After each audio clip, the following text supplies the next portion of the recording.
गावखेड्यातील बातम्यांचा वेगवान आढावा।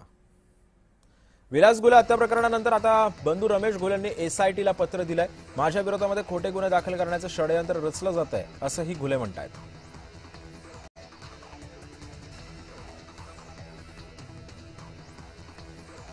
बीडच्या विलास गुले प्रकरणी सांत्वनपर भेटीसाठी नवनाथ वाघमारे गेले होते। यावेळी विलास गुले यांच्या पत्नीला चक्कर आली होती, तर धनंजय मुंडेंनी देखील गुले कुटुंबियांची भेट घेतली।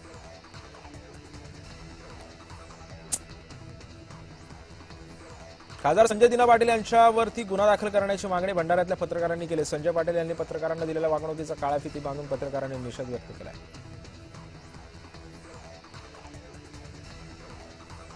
शेतकऱ्यांच्या कर्जमाफीसाठी सुरू असलेलं आंदोलन गिरीश महाजनांच्या भेटीनंतर स्थगित झालं होतं। मात्र शेतकऱ्यांचे प्रश्न मार्गी लागले नाहीत, तर पुन्हा एकदा आंदोलन छेडो असा इशारा रविकांत तुपकरांनी दिलेला आहे।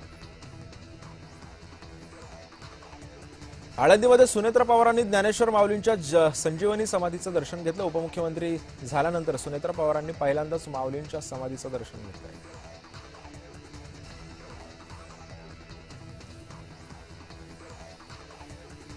सामाजिक न्याय दिनी शाहू महाराजांच्या जयघोषामध्ये समता दिंडी उत्साहात साजरी झाली।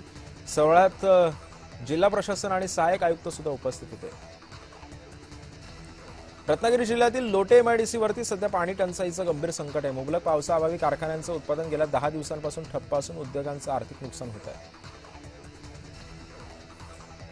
कळमजापूर इथं वीज पडून एका महिला शेतमजुराचा शेतामध्ये मृत्यू झाला, तर 6 महिला गंभीररित्या जखमी झाल्या असून 6 जखमी महिला मजुरांवरती रेल्वे रुग्णालयामध्ये उपचार सुरू आहेत। आडगाव चोथवा भागामध्ये झालेल्या पावसामुळे एका घराची भिंत कोसळून वृद्ध महिला जखमी झाल्याची घटना घडली। रेशमबाई खोकले असं या जखमी महिलेचं नाव आहे। कराडच्या कृष्णा सहकारी साखर कारखाना निवडणुकीतील ऐतिहासिक विजयाबद्दल मुख्यमंत्र्यांकडून आमदार डॉक्टर अतुल भोसले यांचं अभिनंदन करण्यात आलं। कारखाना निवडणुकीमध्ये चेअरमन आणि डॉक्टर सुरेश भोसले यांच्या नेतृत्वाखाली सहकार पॅनलनं सर्व 21 जागा दणदणीत विजय मिळवून जिंकलेल्या आहेत।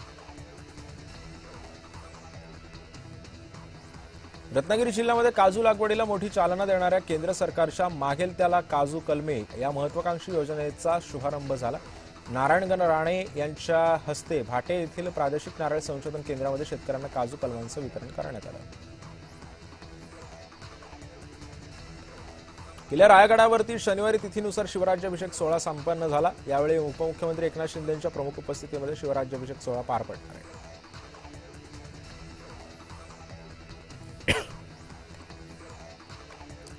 बुलढाणा औषध सहाय्यक आयुक्त आणि औषध निरीक्षक यांची 3 पदं अशी एकूण 4 पदं रिक्त आहेत। या सर्व पदांचा पदभार वाशिम जिल्ह्यातील सहाय्यक आयुक्त गजानन घिरके यांच्याकडे देण्यात आलेला आहे। मनसे अध्यक्ष राज ठाकरेंच्या आदेशानं कोल्हापूर जिल्ह्यामध्ये राजर्षी शाहू महाराजांच्या जन्मस्थळास अभिवादन करून महाराष्ट्र नवनिर्माण सेनेच्या संघटनात्मक पुनर्बांधणीला प्रारंभ करण्यात आला। अध्यक्ष यशवंत किल्लेदार आणि नंदकुमार चिले यावेळी त्यांच्या शुभ हस्ते हा सोहळा संपन्न झाला।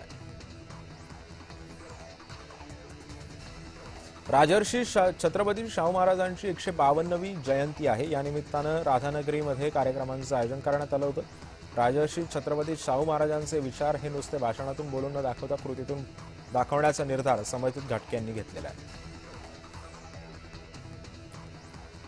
कोल्हापुरातील राधानगरी धरणातील पाणी साठा सुमारे 26% आलेला आहे। पावसाचं प्रमाण कमी असल्यानं धरणातील साठा सुद्धा कमी झालेला आहे।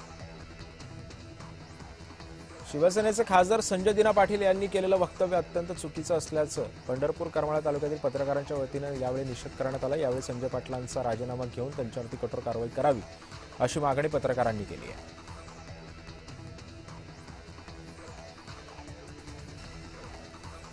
जैन समाज राजकीय नेत्यांच्या नादाला लागत नाही, उलट जैन नेत्यांनी राज ठाकरेंची भेट घेणाऱ्या राज ठाकरेंनी समाचार घ्यावा असं वक्तव्य